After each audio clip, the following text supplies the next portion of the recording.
नमस्कार दर्शक बंधु शुभ सकाळ आज रही देश विदेश गुरुत्वपूर्ण खबर खबर देखिया पूर्व आपण मैंने वीडियो को लाइक कर चैनल को सब्सक्राइब कर केउ जिल्ला देखुछ निश्चित गोटे कमेंट करेंगे। राज्य सरकार निर्देश में रथयात्रा पुरी को स्वतंत्र बस सेवा बहु प्रतीक्षित विश्व प्रसिद्ध रथयात्रा आसंता रविवार दिन आरंभ होगा जाऊँगी। यही अवसर में श्रीक्षेत्र धाम को श्रद्धालु माने सुविधा यातायात क्रूड पक्षर स्वतंत्र बस सेवा आरंभ होईची। तेणु 7 रु 9 जुलाई और 15 रु 17 जुलाई पर्यंत यह सेवा जारी रहिबो। तेबे नियमित भाव में यह रूट बस गुड़िक कटक भुवनेश्वर खोर्धा पुरी काकटपुर तालबणिया बस स्टाण पर्यंत चलाचल करिबो। श्रद्धालु माने प्रभु जगन्नाथ धाम को एसी बस फ्लैट 100 टंका, नॉन एसी 80 टंका और शटल बस 20 टंका टिकेट मूल्य रे यातायात करि परिबे। 5 कोटी गछ राज्य में लग मुख्यमंत्री मोहन चरण माझी एने निर्देश देइचंती। समस्त को अति कम रे गोटे गछ लगाइबा को अनुरोध करिसंती। वृक्षरोपण रे ओडिशा हेबो 1 नंबर एभली कहिसंती ओडिशार मुख्यमंत्री मोहन चरण माझी।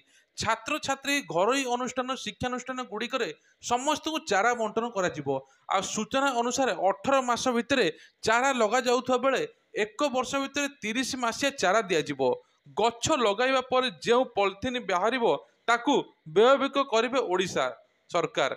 आ सेहीपरि जंगल विभाग 19 लाख ताल गछ मध्य लगाजिबो। किछि दिन पूर्व सरकार ताल गछ काटिबा को बारण करथिले। ताल गछ काटिले कार्यानुष्ठान निया जिवो बोली कुआ जायतिला।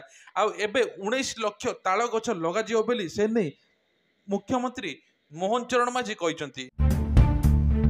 छात्र छात्री बड़ खुशी खबर स्कूल जीवा आसिबा खर्च बुझिबे राज्य सरकार खाता को आसिबो एतिकी टंका। तेबे नुआ सरकार बड़ योजना छात्र छात्री भेटी देले मोहन सरकार एणिकी सेमानकु जीवा आसिबा खर्च बहन करिवे राज्य सरकार। देशर अधिकांश राज्य रे ग्रामांचल शिक्षा व्यवस्था विपर्जय होईची। पिला मानकु विद्यालय प्रति आकृष्ट हेबा पई मध्याह्न भोजन एवं पोशाक बंटन साइकेल बंटन भली सुविधा करुची सरकार। तथापि उपस्थान हार बानुची। उपस्थान रे रहुनांती पिला माने। एथर जीवा आसिया पई समस्त खर्च बहन करिवे राज्य सरकार। आउ जहा अधीन छात्र छात्री स्कूल को जीवा आसिया पई प्रत्येक अकाउंट को पैसा जीव बोली कहिसंती। महंगा पड़िला मुख्यमंत्री को दुर्व्यवहार बदलिले केउंझर थाना आईआईसी। तेबे मोहन चरण माझी थाना दुर्व्यवहार कर चर्चा को आसता बेले आईआईसी बदली होइचंती। केउंझर थाना आईआईसी त्रिनाथ सेठी गजपति जिला को बदली करा जायछि। कटक पुलिस मुख्यालय बदली आदेश चिट्ठी होइछि। एही घटना निर्वाचन प्रचार समय घटिला। थाना रे जणे विधायक प्रति एते आचरण खराब आसतिला। आउ विधायक प्रति दुर्व्यवहार video social media base viral होता। से समय कौन निर्दिष्ट अंचल में पानीय जल समस्या जातीय राजपथ में किसी विक्षोभ प्रदर्शन होता। रास्ता मझे बाल्टी घरा अवरोध करते लोक मैंने। आ मुख्यमंत्री मोहन चरण माझी सेठारे समस्या समाधान करने रास्ता अवरोध ओहली थे अपील करने पहुंचते। आई समय केउंझर थाना आईआईसी सदे बदले घटनास्थल पहुंचते आमती व्यवहार करते जहाँफल एवं तांकर बदली हो जाइए। आ लोकों विधायक मोहन चरण माझी सेठारे पहुंच जाते। आ मोहन चरण माझी एवं मुख्यमंत्री हेबा परे तांकर बदली हो जाइए। पूर्व केंद्रीय बंगोपसागर सृष्टि है घूर्णिबलय। रथयात्रा दिन बसिब वर्षा 7-8 रे प्रबल वर्षा राज्य में आहरी सक्रिय हेबे मौसुमी। आ रथयात्रा रे हेबो प्रबल वर्षा भक्त सहित भगवान मध्य भिजिबे। तेणु आपण माने जदि जानिबा चाहुचंती 7-8 तारिख सकाळु आरंभ होई 8 तारिख पर्यंत लगातार वर्षा हो बोली कुआ जाउची। आ एने सतर्क सूचना करिछि पाणीपाग विभाग। अयोध्या राम मंदिर परिसर रे स्थापन हैला सेल्फी पॉइंट। भगवान राम अयोध्या विराजमान करिबार पाखापाखि 6 मास बीतीगलानी। रामलाला सिंहासन पर एपर्यंत 2 कोटी अधिक लोक राम भक्त पूजार्चना कर सारे। प्रतिदिन 1 लाख रु अधिक श्रद्धालु रामलाला को दर्शन पर अयोध्या पहुंचती। अयोध्या पहुंचुवा श्रद्धालु मन भगवान प्रति मोबाइल फोटो उठाई इच्छा थाए। यह दृष्टि रखी राम मंदिर ट्रस्ट पक्षर दर्शन मार्ग में विभिन्न स्थान में सेल्फी पॉइंट स्थापन कर जोटी देश विदेश आसुवा लोक मैंने सेल्फी उठाई पारे। राम जन्मभूमि तीर्थक्षेत्र आरंभ कर सबकि सेल्फी पॉइंट होती जहाँफल गर्भगृह सज्जित होती समस्ते दर्शक एवं सबु भक्त माने जाइकी सेल्फी पॉइंट रे फोटो उठाई परिबे। रिलायंस जियो निकट रे प्रीपेड पोस्टपेड रो रिचार्ज प्लान मूल्य वृद्धि करिथिला। यह व्यतीत 5G सेवा ପାଇଁ ଅଲଗା ଅଲଗା ରିଚାର୍ଜ ପ୍ଲାନ୍ ଲଞ୍ଚ କରିବ ବୋଲି ସଂକେତ ଦେଇଥିଲା। କିନ୍ତୁ ରିପୋର୍ଟ ଅନୁସାରେ ଜିଓ 3ଟି ନୂଆ 5G data booster plan launch କରିଛି। ଯାହା ଟେଲିକମ୍ ଟକ୍ର ସତ୍ୟତମ ରିପୋର୍ଟ ଅନୁଯାୟୀ Reliance 5G data booster plan launch କରିଛି। ପ୍ଲାନ୍ ଗୁଡ଼ିକ ହେଲା 51 ଟଙ୍କା 101 151। ୟୁଜର୍ସ ମାନେ ନିୟମିତ ଭାବେ ପ୍ଲାନ୍ ରିଚାର୍ଜ କରିପାରିବେ। ଆଉ ରିପୋର୍ଟରେ କୁହାଯାଇଛି ଯେ 479 ଓ 1899 ପ୍ଲାନ୍ ଏହି 3ଟି 5G ଡାଟା ବୁଷ୍ଟର ପ୍ଲାନ୍ ବ୍ୟବହାର ହେବ ନାହିଁ ବୋଲି କୁହାଯାଇଛି। 5G ପାଇଁ ଅଲଗା ସବୁ ପ୍ଲାନ୍ ରହିଛି ଆଉ ଖୁବ୍ ଜଲ୍ଦି ତାହାର ଲଞ୍ଚ ହେବ ବୋଲି କୁହାଯାଉଛି। ଦୁଇ ଆମେରିକୀୟ ବନ୍ଦୀଙ୍କ ବଦଳରେ 2 ଆତଙ୍କବାଦୀ ମୁକ୍ତ କରିବାକୁ କହିଲା ତାଲିବାନ। ଆଫଗାନିସ୍ତାନରେ ତାଲିବାନ ସରକାର ସେଠାରେ ଜେଲର 2 ଜଣ ଆମେରିକୀୟ ନାଗରିକଙ୍କ ବଦଳରେ 2 ନାଗରିକଙ୍କୁ ମୁକ୍ତ କରିବା ପାଇଁ ସର୍ତ୍ତ ରଖିଛନ୍ତି। ଆଫଗାନିସ୍ତାନରେ ତାଲିବାନ ସରକାରଙ୍କ ମୁଖପାତ୍ର ଜବିହୁଲ୍ଲା ମୁଜିଦ୍ ଏକ ସରକାରୀ ଚିଠିରେ ଲେଖିଛନ୍ତି ଯେ 2 ଜଣ ଯାକ ଆମେରିକୀୟ ନାଗରିକ ସେମାନେ ଜେଲରେ ବନ୍ଦୀ ଅଛନ୍ତି। ସେମାନଙ୍କୁ ଆପଣ ଛାଡ଼ିଲେ ଆମେ ଏମାନଙ୍କୁ ଛାଡ଼ିବୁ ବୋଲି କହିଛନ୍ତି। ଆଉ 2 ଜଣ ଆମେରିକୀୟ ନାଗରିକ ବଦଳରେ 2 ଜଣ ଆଫଗାନିସ୍ତାନ ନାଗରିକଙ୍କୁ ତୁରନ୍ତ ଛାଡ଼ ତାହା ସରକାରକୁ ଦାବି କରିଛନ୍ତି। ଏପଟେ ଆମେରିକୀୟ କିଛି କହିନି, ଏନେଇ କୌଣସି ମନ୍ତବ୍ୟ ଦେଇନାହିଁ। ଆଉ ପ୍ରକୃତରେ ଘଟଣା କ'ଣ ସେ ବିଷୟରେ ତଦନ୍ତ ମଧ୍ୟ ଚଳାଇଛି।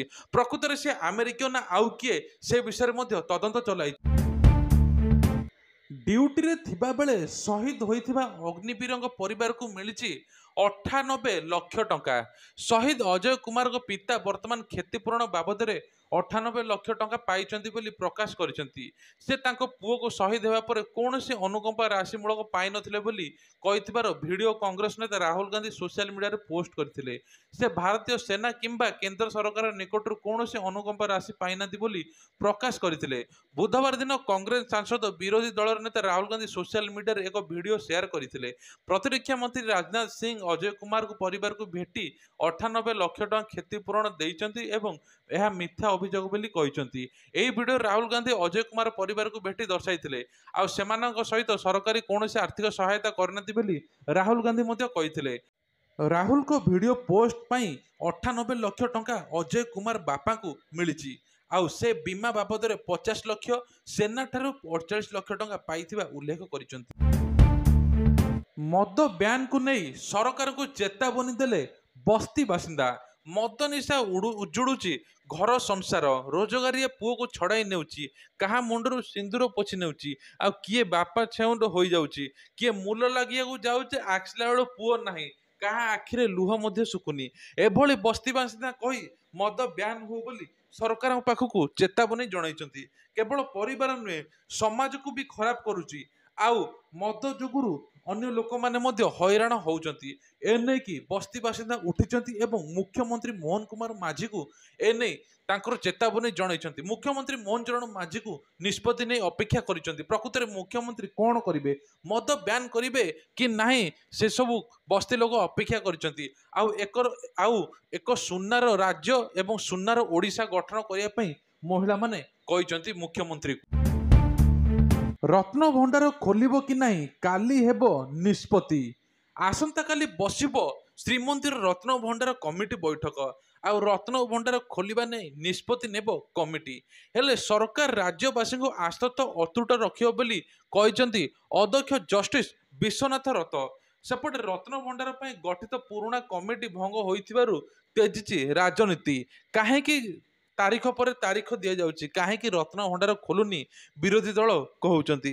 ରାଜ୍ୟରେ ଛାଇ ରହିଛି ରତ୍ନଭଣ୍ଡାର ଚର୍ଚ୍ଚା। ରତ୍ନଭଣ୍ଡାର କେବେ ଖୋଲିବ, ତା ମଧ୍ୟରେ କ'ଣ ଅଛି ସେ ନେଇ ଲୋକଙ୍କ ମନରେ ଚାହିଁ ନାହିଁ ନଥିବା ଉତ୍କଣ୍ଠା। ଆଉ ଏହି ସମୟରେ ରତ୍ନଭଣ୍ଡାର ଖୋଲିବା ନେଇ 16 ଜଣିଆ ନୂଆ କମିଟି ଗଠନ କରିଛି ସରକାର। ଜଷ୍ଟିସ୍ ବିଶ୍ୱନାଥଙ୍କ ରଥଙ୍କ ଅଧ୍ୟକ୍ଷତାରେ ଗଠିତ ହୋଇଛି ଏହି କମିଟି। ଆସନ୍ତାକାଲି ନିଷ୍ପତ୍ତି ନିଆଯିବ ରତ୍ନଭଣ୍ଡାର କେଉଁ ତାରିଖରେ ଖୋଲା ହେବ ଆଉ କେବେ ଖୋଲାଯିବ। ତେଣୁ ଏଇଭଳିଆ ପ୍ରତ୍ୟେକ ଦିନ ଦେଶ ବିଦେଶର ଖବର ଜାଣିବା ପାଇଁ ହେଲେ ଆମର ଏହି ଚ୍ୟାନେଲଟିକୁ ସବସ୍କ୍ରାଇବ୍ କରିଦିଅନ୍ତୁ। ଜୟ ଜଗନ୍ନାଥ।